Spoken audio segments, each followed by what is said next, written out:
An evening of live music, arts, education, and trade. Potluck social with liberty-minded people from New England and beyond. April 5th at St. Joseph's Church Hall in Cumberland, Rhode Island. Details on the web at libertylovefest.org. That's libertylovefest.org.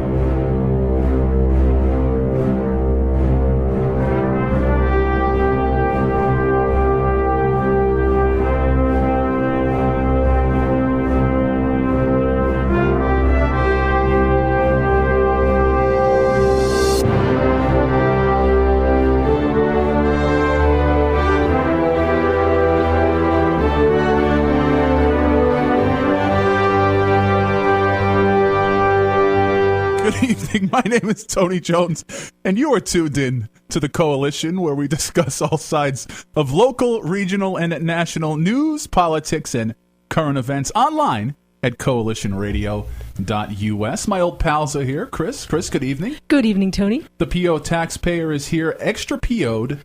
Tony, I'm happy to be alive. P.O., did you have any Scooby-Doo-style adventures this week? Ruh-roh. I spent some quality time with the fine folks again in upstate New York. In the ghetto. Or, as a wise man once said, one of the philosophers that it's affected my life, up from the ground came a bubbling crude. I explored upstate New York again, and I will tell you that if we think Rhode Island's in tough shape economically, New York, the giant sucking sound you hear is what's left of the economy disappearing.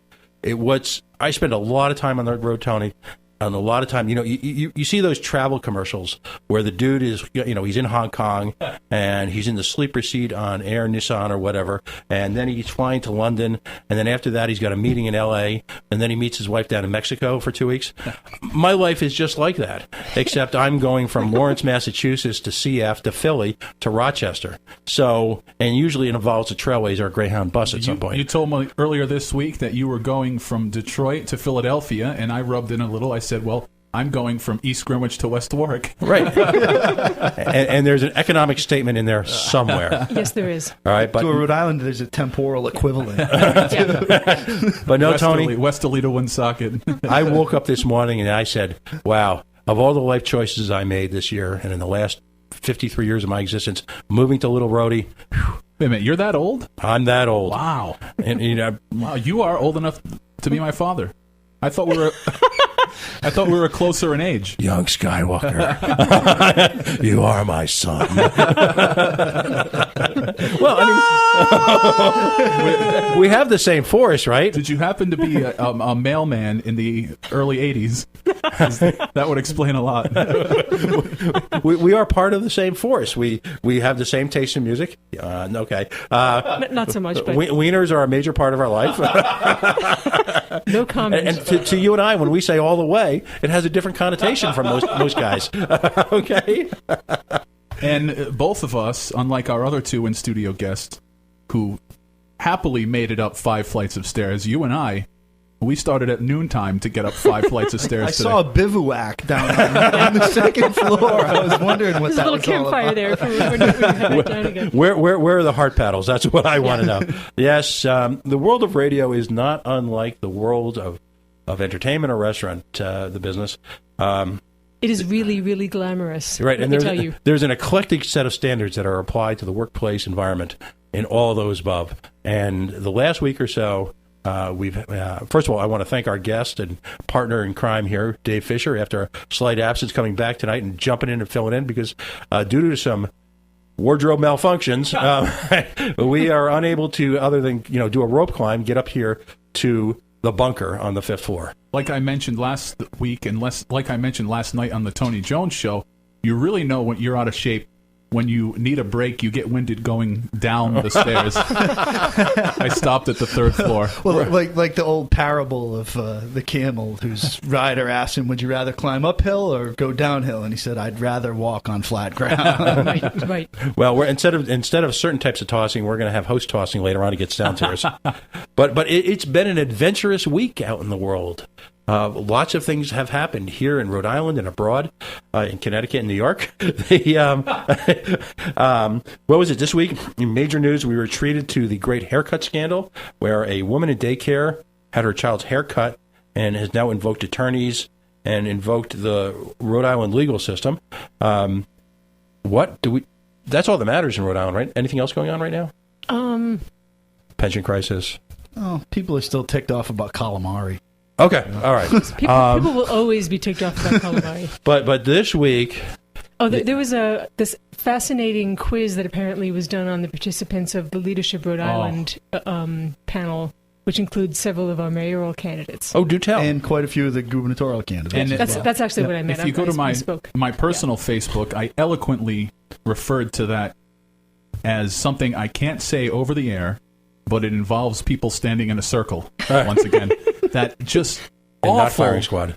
Awful article in the Providence Journal today. A huge circle, and you fill in the blank. Right. There was some silly, aptitude or personality test that everyone in this particular... Next week on the Providence Journal, we're going to have all of the candidates for governor fill out a Mad Libs.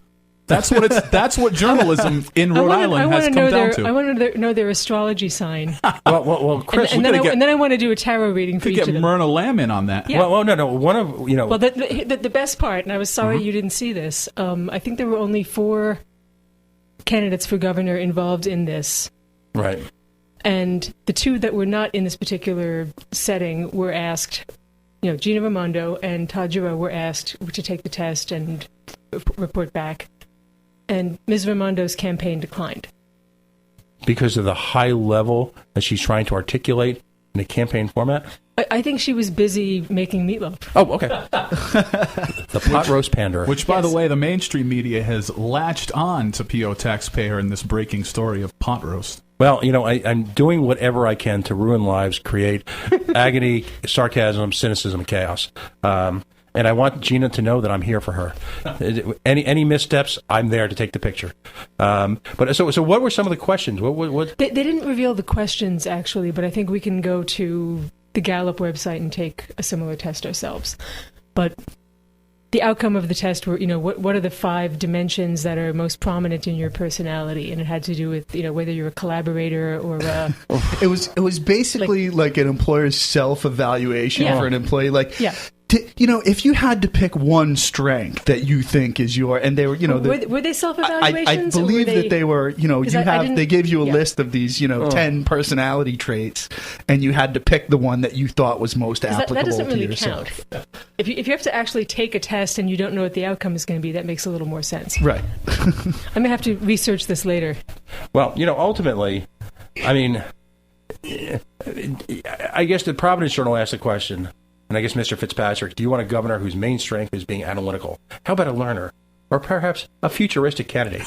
Now, some of these candidates, I would like to be a futuristic candidate. Well, because I wish Clay Pell is a futuristic candidate, right. In case you wondered about that. Well, my idea of him being a futuristic candidate is leaving the damn state and thinking about running in the future. All right. I guess Ken Block self-analyzes himself and navel-gazes himself as being analytical. Okay, I'll go with that because Ken Block and Todd Giroux, but are still the only candidates who have elicited any sort of, I don't know, program?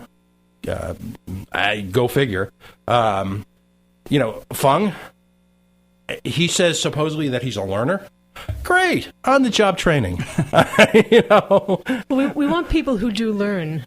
That's not a bad thing, but it just seems as if all of these traits are going to be things that you want a leader to have in conglomerate. You don't want somebody who's just one of these things. So I'm not really sure what the point of this test is. To fill up pages in the Yeah. Providence Journal. I mean, maybe they could have taken the Myers-Briggs test. Tony's or metaphor is apt. Yeah. Yeah. No, Which Disney princess are you on BuzzFeed? I just want you guys to know that I personally took the Princess Bride test today, and I got Fezziwig, Andre the Giant. So there is some legitimacy to these tests. And you have a posse. So. I do. And I took the Princess Disney test, and I'm Ariel. I took the totally which classic rock band are you, and I wound up as the Rolling Stones. That's all right. Which is not a bad thing. Yeah. I'll take that, I ended up as Spinal Tap. you wound up as band. the fake band. Exactly. My life is a mockumentary. This goes to 11.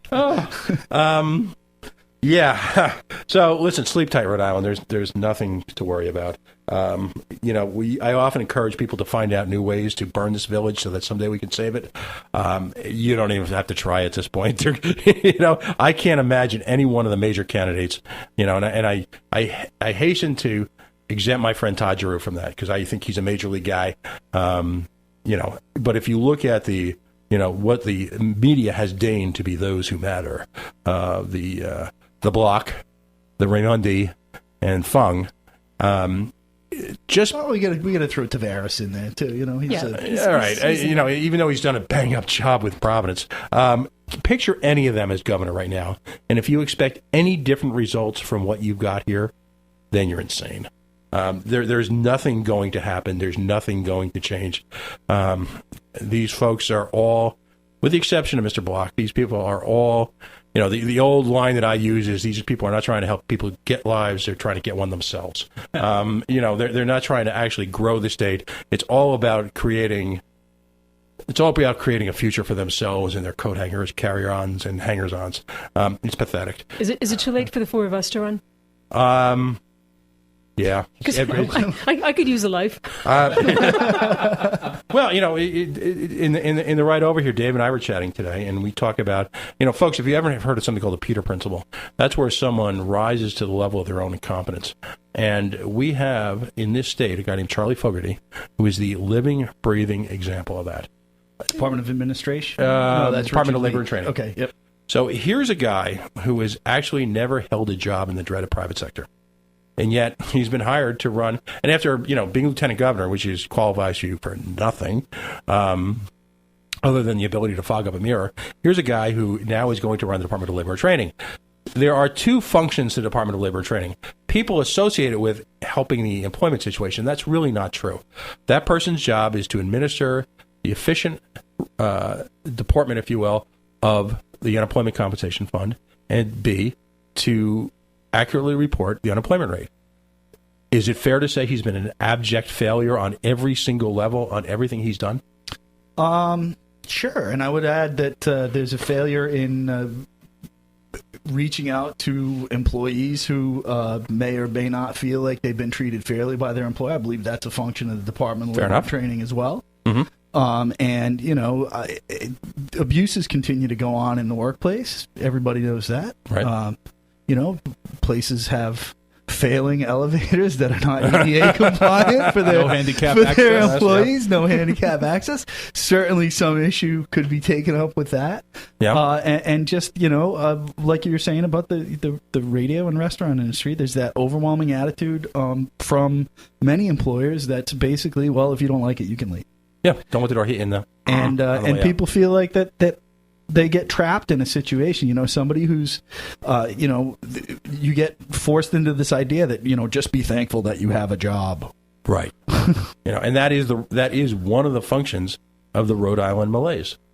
I mean, it's almost good enough, so we'll just go along to get along. What are some other features of the Rhode Island malaise?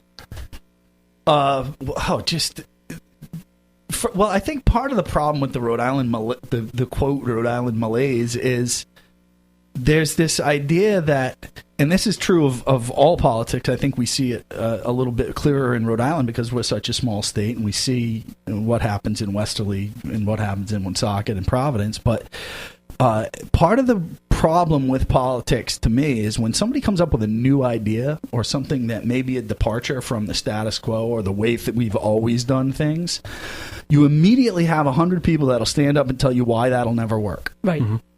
And I think that is a huge part of this Rhode Island malaise. So we never get any creative ideas or new approaches to solving problems here in the state or even in our localities, because as soon as you say something like, oh, the state should make an investment in this, people go, oh, that'll never work because the voters will never they'll never vote for that bond issue. They'll never want to borrow that money to get that done. Even if it's something that's going to benefit the state, maybe improving our public transit or repairing our roads or making sure that our beaches don't wash away into the ocean. And they're answering the question for us rather than letting it go further in many cases. Right. And I think the state itself, and certainly many of the localities, many of the municipalities, are in a position where it's time to just throw everything against the wall and see what sticks. And